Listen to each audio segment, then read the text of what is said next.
So now let's look at the stormwater pollution prevention plan drawing. Basically, it's the same thing that we've had before, except we have this little hatched area. It's called TC1, entrance and exit tracking. That's where when somebody comes on the site to do some construction, it's all graveled or it has a special pad to knock mud off the wheels for going in and off. And here would be a preserved vegetation construction fence, an SS1. That's actually SS2, but we're going to leave it as SS1 to keep vegetation from going into, or garbage and just debris from fouling the vegetation that is next door. So this one's fairly simple. I'm going to copy again. I'm going to add a little hatched area and a little line and a couple of liters. And there we go. Okay, so that's what my stormwater pollution prevention plan is going to look like. And I see it's most like my original one, so that's the one I'm going to copy. I'm going to do the same thing I've done before. I'm going to use the stuff that I've already done. And my only thing I need here, and I'll put it on the dim text layer, it's okay, is some sort of shift and right click lets me pick the one of these that I want. So there we go. And I'm going to hatch it.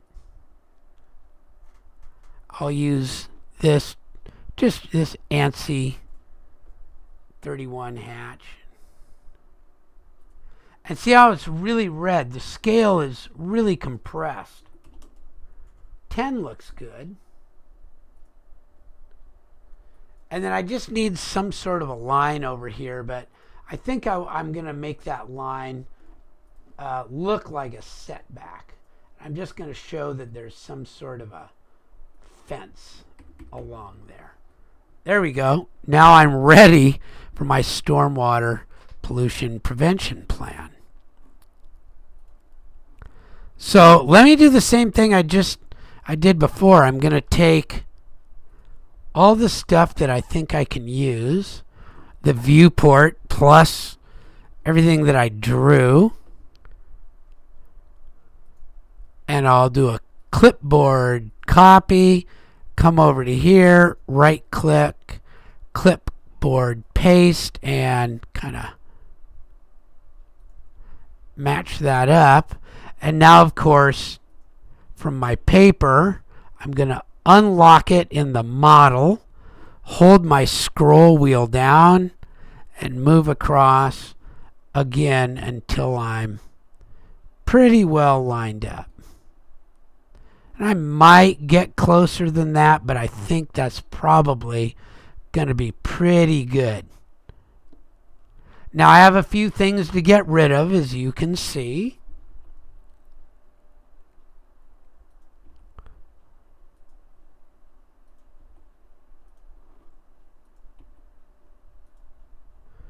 Unfortunately, those are all in paper space, so they're not, it's really easy for me to grab those.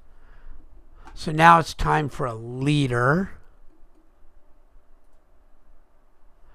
Let's get off of the setback layer and put it on the dim text layer.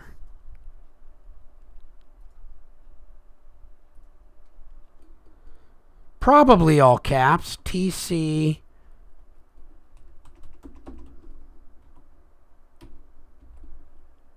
-1, enter, entrance and exit tracking.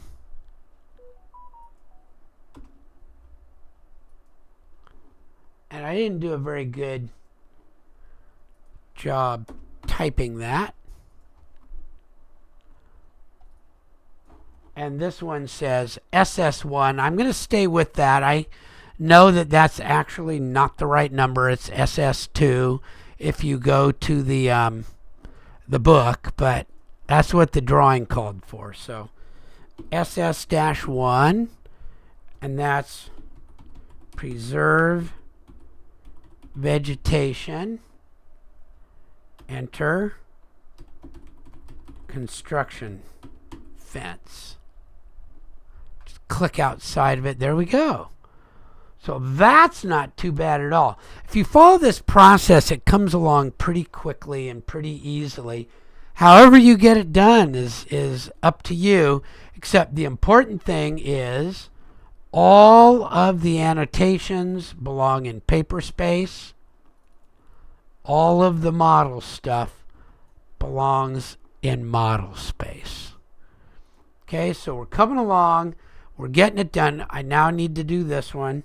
ATT edit.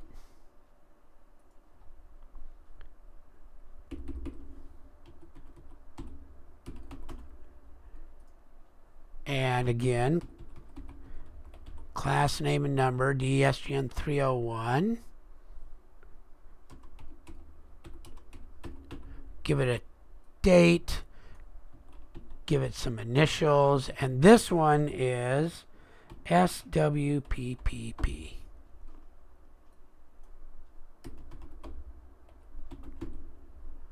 And I'm still at 1 to 20. Now look, this is really way too wide. I'm going to show you the real cool way to do this. I double clicked on it and I go to the text options, and instead of fit I call it left, and the width factor becomes 1.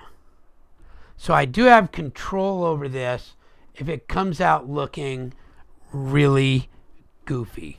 How did I do that again? I double clicked on it. Gives you a different editor. So I looked at the text and I said, instead of a fit between this point and this point, make it left. Make it a width factor of 1. And I left the height alone. There we go. And of course, whenever I get something good done, save. There we go. That is how to do the stormwater pollution prevention plan drawing.